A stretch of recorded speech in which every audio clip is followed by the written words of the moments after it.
नमस्कार, मैं हूं वीना और आप देख रहे हैं राष्ट्रीय जगत विजन न्यूज। रायपुर के मेकाहारा अस्पताल ने एक नया कीर्तिमान अपने नाम कर लिया है। मेकाहारा के डॉक्टर्स ने एक दुर्लभ बीमारी के इलाज में सफलता हासिल की है। आइए आपको दिखाते हैं पूरी खबर। पंडित जवाहरलाल नेहरू स्मृति चिकित्सा महाविद्यालय से संबद्ध डॉक्टर भीमराव अंबेडकर स्मृति चिकित्सालय रायपुर ने चिकित्सा जगत में एक और ऐतिहासिक उपलब्धि दर्ज की है। अस्पताल के heart, chest and vascular surgery विभाग ने अत्यंत दुर्लभ और जानलेवा बीमारी स्पॉन्टेनियस कैरोटिड आर्टरी रप्चर का सफल ऑपरेशन कर 40 वर्षीय मरीज को नई जिंदगी दी है।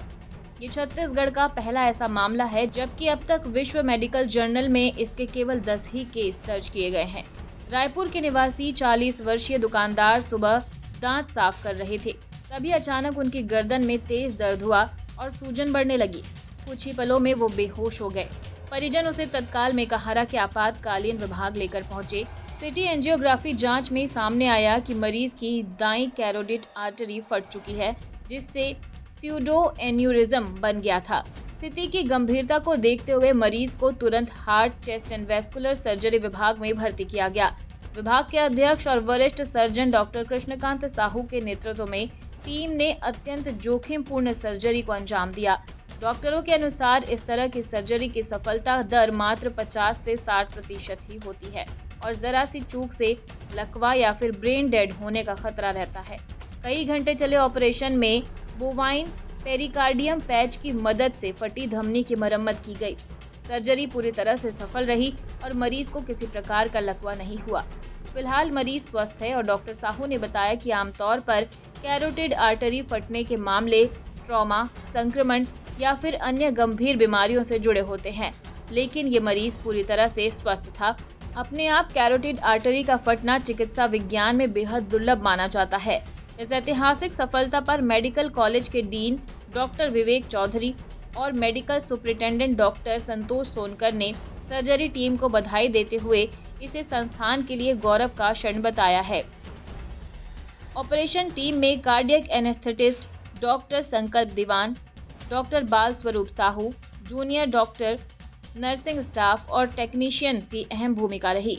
मेकाहारा की इस उपलब्धि से एक बार फिर छत्तीसगढ़ का नाम राष्ट्रीय और अंतर्राष्ट्रीय चिकित्सा जगत में रोशन हुआ है। एक 40 वर्षीय मरीज है, उनको अचानक जब घर में दैनिक क्रियाकलाप कर रहे थे ना, तो उस समय उनको अचानक गले में दर्द हुआ और गले में सूजन आ गया।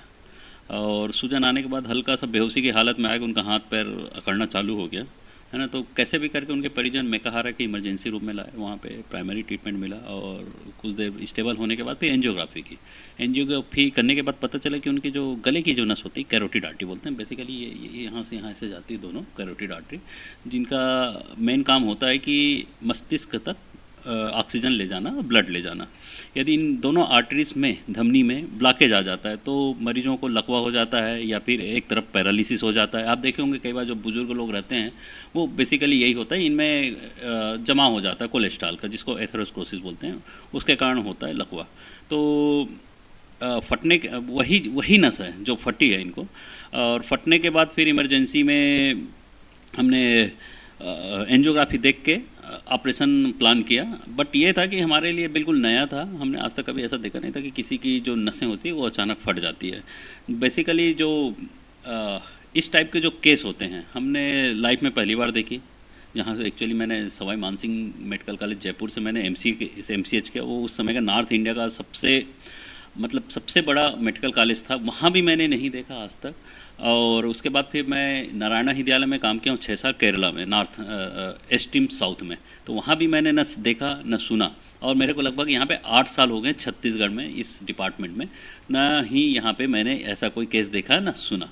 तो कुल मिला के न मैंने देखा न सुना। और मैंने फिर उसके बाद जब लिटरेचर में देखा, हम लोग सही तभी मानते हैं जब वो मेडिकल जर्नल में कहीं पे पब्लिश हो। तो मैंने मेडिकल जर्नल में देखा, पबमेड वगैरह में, तो लगभग 10 के आसपास केस इसमें जर्नल में रिकॉर्डेड है, और वो भी वर्ल्ड वाइड मतलब पूरे विश्व में। और छत्तीसगढ़ के लिए तो पहला ही है बेसिकली। तो हमको बहुत ही आश्चर्य हुआ और अच्छा भी लगा कि हमने अच्छा काम किया। जनरली ये जो नसें जो फटती है क्यों रेयर है, मैं ये बताना चाह रहा हूँ। ये नसें जो फटती है सामान्यतः उन लोगों की फटती है, जैसे कि मैंने बताया ना, बुजुर्ग लोग होते हैं, उनके में कोलेस्ट्रॉल जम जाता है, तो जिसके कारण नसें कमज़ोर हो जाती है, और जिसको एथेरोस्क्लेरोसिस बोलते हैं, बेसिकली ये बुजुर्गों में होता है। दूसरा होता है यदि यहाँ पे कैंसर हो गया, गले में कैंसर होता है, तो क्या होता है कि नसें को, जो कैंसर होती है वो नसों को खा जाता है, धमनी को, तो अचानक फट जाता है, तो उस समय ब्लीडिंग होता है, मरीज की मृत्यु हो जाती है। वो हो गया दूसरा कारण। तीसरा हो गया ये इन्फेक्शन। कई बार क्या होता है कि ऐसे फोड़े वोड़े अगर हो जाते हैं ना गले में, बॉयल में, तो वो फोड़े धीरे धीरे अंदर में इन्फेक्शन करते हैं और नस तक पहुंच जाते हैं, तो उससे क्या नसें फट जाती है फोड़े से। एक होता है कनेक्टिव टिश्यू डिसऑर्डर। ये बेसिकली जन्मजात रोग है, फैमिलियल होता है ना। इसमें क्या होती है कि जो धमनी की जो दीवार है वो अच्छे से नहीं बनी रहती, कमज़ोर। जैसे आप समझते हैं ना, पाइप अच्छी कंपनी की आप नल हो तो फट जाती कहीं से, ये वैसी होता है कनेक्टिव टिश्यू डिसऑर्डर, तो उसमें फटने के चांसेस होते हैं। परंतु इस मरीज को न, इनमें किसी भी प्रकार की कोई तकलीफ नहीं थी। तो वही सबसे बड़ा आश्चर्य था कि इसको बोलते हैं हम लोग बेसिकली मेडिकल टर्मिनोलॉजी में spontaneous rupture of common carotid artery, और बेसिकली जिसका कोई रीजन नहीं मिलता, हमने उसमें आगे में इडियोपैथिक वर्ड ऐड कर देते। इडियोपैथिक मतलब इसका कोई कारण ही नहीं है। ये था इसका बीमारी, और हमने जब रिसर्च किया तो वही आपको पहले बताया कि 10 से ज़्यादा केस नहीं मिले, और छत्तीसगढ़ में पहला है। ये तो रही बात ये कि क्यों रेयर है। अब हम इसके सर्जिकल पॉइंट में आते हैं। जैसे कि इनको हमने रिससिटेट किया, एंजियोग्राफी किया, तो सबसे पहले प्लानिंग हुई कि इसको और फूटने से पहले रुकना है, क्योंकि ब्लीडिंग के बाद इनके जो एंजियोग्राफी में दिखा रहा था उनको सूडो एन्यूरिज्म बन गया। सूडो एन्यूरिज्म मतलब एक होता है कि जो नस जहाँ पे फटती है ना, उसके चारों तरफ ना ये ब्लड कलेक्ट होता है और एक बड़ा सा गुब्बारा जैसे बना लेता है नसों के चारों ओर। तो ये सूडो एन्यूरिज्म है, और बात ये थी कि ये सूडो एन्यूरिज्म फिर भी अचानक फट जाता है। एन्यूरिज्म जनरली फट जाता है कई बार। तो सबसे बड़ी चैलेंज ये था कि जब हम इसको ऑपरेशन के लिए खोलेंगे तो कहीं अब हो सकता है ऑपरेशन के खोलने के पहले ही ये फट न जाए। अचानक फट गया तो हम कोई कंट्रोल नहीं कर पाएंगे। कंट्रोल नहीं कर पाएंगे मतलब मरीज की ब्लीडिंग से मृत्यु हो सकती है। और दूसरा चैलेंज ये था कि इतने ब्लड, इतने हीमेटोमा और इतने बड़े वो जो सूडोएन्यूरिज्म के बीच में हमको नसों को ढूंढना था, बिल्कुल प्रेसाइज। हमारा ये रहता है कि गले में ना इतनी सारी आर्टरीज, नर्व्स और जो वो होते हैं वेंस, ये बहुत बारीकी से चलती हैं और इनका कंट्रोल होता है। जैसे कि हम कैरोटिड आर्टरी की बात करते हैं, यहाँ से वेगस नर्व जाती है, रिकरेंट रेंजर नर्व जाती है, और वो इंटरनल जुगुलर वेन जाती है। तो ये सब चीज़ें क्या करती है, और साथ में फेशियल नर्व। यदि एक नर्व कट गया तो मुंह टेढ़ा हो जाएगा ऐसे, या तो आवाज़ निकलना बंद हो जाएगा, या किसी के हार्ट रेट एकदम कम हो जाएगा। यदि वेगस नर्व डैमेज होगा तो हार्ट रेट कम हो जाएगा। तो ये बहुत सारी चीज़ें हैं, बिल्कुल प्रिसाइज करना पड़ता है। उसके लिए हमको कम से कम इसको आर्टरी को डिसेक्ट करने में मिनिमम हम लोग को 1 से 1.5 घंटे लग गया, जो कि जनरली नहीं लगता। वो हार्डली 10 से 15 मिनट का काम होता है आर्टरी को डिसेक्ट करना और उसको कंट्रोल लेना मतलब ये है कि फूटने से पहले आर्टरी को हम लोग चारों तरफ से कंट्रोल ले लेते हैं। एक वस्कुलर क्लैंप आता है, जिससे कि अचानक फूट भी जाए तो हमारा हाथ में कंट्रोल होता है कि हम तुरंत बंद कर देते हैं उसको। इस चीज़ को लेने में 1.5 घंटे लग गए, और सर्जरी करने में टोटल 3 से 4 घंटे लग गए टोटल। और इस सर्जरी में हमने बेसिकली यूज़ किया था रिपेयर के लिए bovine pericardial patch. Basically bovine का मतलब होता है गाय, है ना। पेरिकार्डियल मतलब हार्ट, गाय के हार्ट की जो वो होती है झिल्ली चारों तरफ जो पाई जाती है, उसको पेरिकार्डियम बोलते हैं। उसके जो पैच होते हैं उससे हमने रिपेयर किया, क्योंकि वो भी टिश्यू है और टिश्यू से हम लोग जनरली रिपेयर करते हैं। ये हमारे पास होता है क्योंकि हमारे हार्ट सर्जरी में ये बहुत यूज़ होता है, तो ये हमारे पास ये रखी हुई थी। पूरे इमरजेंसी के सामान बेसिकली हम लोग प्रिपेयर रहते हैं। हमारा डिपार्टमेंट ही वैसा है, heart, chest and vascular. Heart में कभी भी इमरजेंसी आ जाती है, चेस्ट में भी कई बार। लास्ट टाइम हमने गन्स हार्ट इंजरी की थी, और अभी ये वस्कुलर इमरजेंसी। मतलब हमारे पास इमरजेंसी के पूरे सामान है, और लोगों का वही ट्रस्ट है, विश्वास है कि लोग यहाँ पे आते हैं उसी विश्वास से, और भगवान की अभी तक कृपा है कि हम लोग उसमें सक्सेस होते हैं। और हमारी एक प्रयास है, क्योंकि जीवन जीना और मृत्यु कब होना है वो सब ऊपर वाला डिसाइड करता है। मैं इसी चीज़ को अभी भी मानता हूँ, बट लेकिन प्रयास 100% प्रयास होना चाहिए, है ना। और हाँ, बिल्कुल 100% प्रयास होना चाहिए, बिल्कुल ये मैं मानता हूँ होना चाहिए। और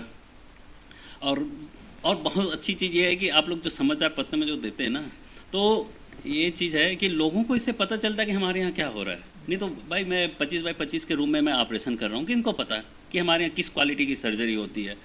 और लगभग मैंने यहाँ पे 2017 से ज्वाइन किया है, तब से मैं कोशिश कर रहा हूँ कि डिपार्टमेंट अच्छा उन्नति करे। और आज के डेट में पूरे छत्तीसगढ़ का 90% जो वस्कुलर सर्जरी, वस्कुलर मतलब जो ब्लड से रिलेटेड जो वेसल्स होते हैं, खून की नसों की सर्जरी, हमारे इंस्टीट्यूट में होती है। छाती से रिलेटेड, चाहे छाती का ट्यूमर हो, छाती का चाहे एक्सीडेंट हो, चाहे किसी ने गोली मारी हो छाती में, वो लगभग 90% केसेस इसी इंस्टीट्यूट में होते हैं, क्योंकि हमारे पास इतना डेटा है। और हम लोग प्राउड फील करते हैं कि लोग, इसीलिए हमारे पास डेटा है और नंबर ज़्यादा है कि लोग हमारे पर विश्वास कर रहे हैं। नहीं तो एक समय था जब मैंने ज्वाइन किया था 2017 में, मतलब हफ्ते में 7 या 8 मरीज आ जाते थे, बहुत होता था। लोगों को पता नहीं रहता था कि इधर कार्डियक सर्जरी डिपार्टमेंट कहाँ पे है और किधर है। और आज के दिन ये आप देख सकते हैं। तो मैं यही बोलना चाहता हूँ। और मैं हूँ doctor Krishnakant Sahu, heart, chest and vascular surgeon, HOD हूँ मैं इस विभाग का, मेडिकल कॉलेज रायपुर। और फिलहाल खबरों में इतना ही। अपडेटेड रहने के लिए हमारे चैनल को सब्सक्राइब कर लीजिए। नई खबरों के नोटिफिकेशन के लिए बेल आइकन जरूर दबाइए। नमस्कार।